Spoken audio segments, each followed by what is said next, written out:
His beloved wife passed away from cancer, leaving Ove with no ties to the world, and he decided to end his life. But the first thing he did was to take out the perishable food from the fridge, check the missed calls, and finally put on his wife's favorite suit. Ove, a man of precision all his life, hoped to meet his wife with dignity. After glancing at his wife's photo, Ove stepped onto a chair, slipped the noose around his neck, hung it from the ceiling, and tittied up his clothes. However, his plan was disrupted by the new neighbors. In the eyes of most people, Ove was a grumpy old man. He would get up early every day, patrol around the community, checking things like cleanliness and illegal parking, and then go to work methodically. But today was different. Two young leaders hinted that Ove couldn't adapt to the digital work mode. Ove immediately understood their intentions and decided to resign proactively. At the age of 59, Ove was unemployed after much thought. He made a bold decision to meet his wife, who had died of cancer. But at this critical moment, the new neighbors ignored the rules and drove into the community. Ove immediately stepped forward to stop them. The young man's driving skills were terrible and he damaged Ove's mailbox. To avoid further problems, Ove had to help him reverse the car. After all this, Ove wanted to continue his suicide plan, but a group of people came to celebrate the neighbor's housewarming, so the suicide plan had to be postponed. The party noise lasted until late at night. Ove was disturbed and couldn't sleep, so he made noise outside the neighbor's door early in the morning as revenge. Ove visited his wife's grave again. He brought a bouquet of flowers and complained about how bad yesterday was. After all this, he took out the prepared noose, but the doorbell kept ringing. It turned out to be the new neighbors bringing chicken rice, thanking Ove for helping with the parking, and they also wanted to borrow a ladder. Ove was speechless, but he still helped. At this time, the neighbor Rune's wife also came to ask Ove for help, since Rune had a stroke. The woman hoped that Ove could help fix the heating, but Ove was not free. He perfunctorily said to pat it with his hand, and then went back into the house. Ove finally put his neck into the noose, and he instantly recalled his life. When Ove was very young, his mother passed away. His father was a train cleaner, and Ove often helped at the station after school.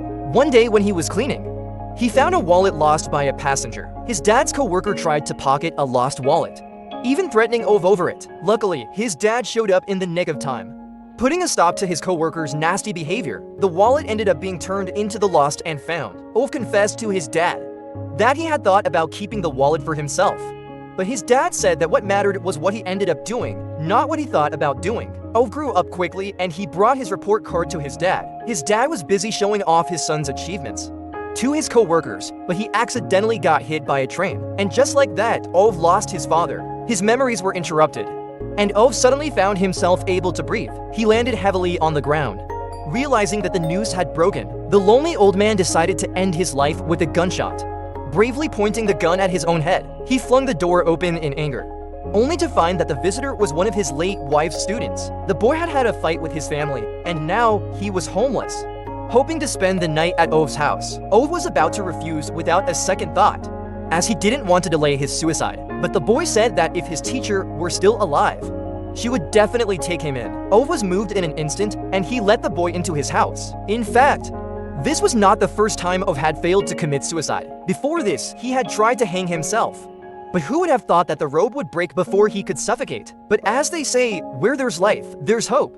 And Ove quickly came up with a new plan. He knocked on his neighbor Rune's door, intending to get back the hose he had lent him before. Rune's wife asked Ove to help fix the heating again, and Ove didn't refuse. Looking at Rune, who was sitting in a chair and seemed unconscious, Ove didn't hesitate to tell him his plan. It was clear that Rune was conscious. When Ove was leaving, he tried his best to hold onto the hose, hoping to stop his old friend from going to his death. But Ove was determined. He walked straight into the garage, connected the car exhaust to the inside of the car with a hose, and ended his life. His memories returned to the past. After his dad's funeral, Ove was hit with a wave of troubles. The city engineer approached Ove, wanting to rezone the area around his house. But Ove wasn't about to give up his house, a place filled with memories. However, one night, a fire broke out at a neighbor's house.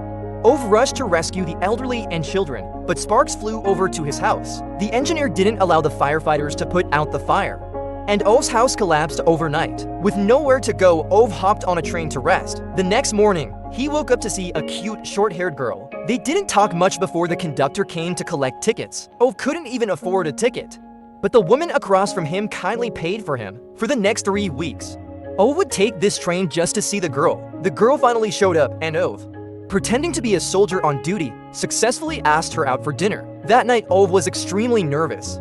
The girl noticed he didn't eat much and asked why. Ove replied that he had eaten at home and saved the money to order what the girl wanted. In the end, he stopped hiding and told the girl about his situation. Looking at this sincere and nervous man, the girl felt a heart flutter like never before. Encouraged by the girl, Ove spent 2 years and successfully became an engineer. He took the opportunity to propose, and Sonia became his wife. His memories were interrupted by a knock on the garage door. The visitor was a woman from the new neighbors. Her husband had broken his leg while using a ladder, and she hoped Ove could help send him to the hospital. After arriving at the hospital, the female neighbor handed her child to Ove. Ove had no choice but to patiently read fairy tales to the child, and then sent them back to the community. After that, Ove went to the platform again, wanting to end his life once more. But someone had a heart attack and fell down before him. While everyone else was watching the commotion, Ove jumped down to save the person. He originally didn't plan to go up, but in a daze, he saw his younger self. In the end, Ove climbed back onto the platform. The lonely old man decided to end his life with a gunshot. Bravely pointing the gun at his own head, he flung the door open in anger, only to find that the visitor was one of his late wife's students. The boy had had a fight with his family, and now he was homeless, hoping to spend the night at Ove's house. Ove was about to refuse without a second thought, as he didn't want to delay his suicide. But the boy said that if his teacher were still around, she'd definitely take him in. Ove was instantly moved and let the boy into his house. This wasn't Ove's first failed suicide attempt. Before this, he tried to jump off a platform to end his life, but someone else caused a commotion before him, and Ove didn't die. The female neighbor, who was frustrated by her inability to drive, wanted Ove to teach her. Suddenly, a cat's meow was heard from the side.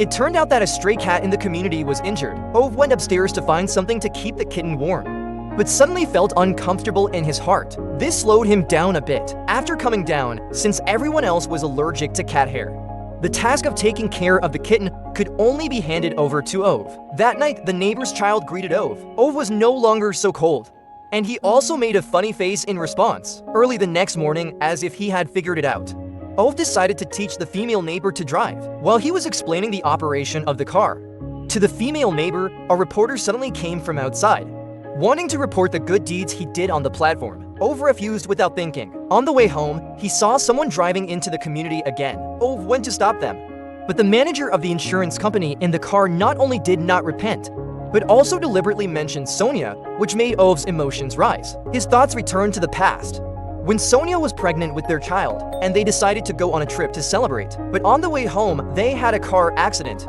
Sonia's legs were disabled as a result, and she also lost her fertility. But Sonia, who was naturally optimistic, did not fall into despair. She kept applying for jobs in various places and eventually became a teacher again. The originally unruly students made great progress under Sonia's guidance. Ove, who was deeply trapped in past memories, pointed the gun at himself. As a result, he was interrupted again by one of Sonia's former students, which led to the opening scene of the video. He had to put off his plan to die a billion times. Early the next morning, the annoying insurance company manager came again. He wanted to forcibly send the paralyzed neighbor Rune to the nursing home, but Rune's wife didn't want to be separated from her husband. At this time, the reporter came over. She found out the profit account book of the insurance company for the past 3 years, and mentioned the part of unpaid taxes. Hearing this threat, the manager could only turn around and leave. After a while, the neighbor's child was born. Holding this new life, Ove felt an unprecedented tension. He hadn't thought about dying for a long time. In the blink of an eye, it was winter. The female neighbor noticed that Ove didn't come out to shovel snow today. She and her husband rushed to Ove's house, but found that the old man had already left the world. He left a will that had been written a long time ago. It turned out that Ove didn't do anything stupid this time, but because his heart was not very good, he predicted this day. Finally, the neighbors held a funeral for Ove. Ove, lying in the coffin, slowly opened his eyes.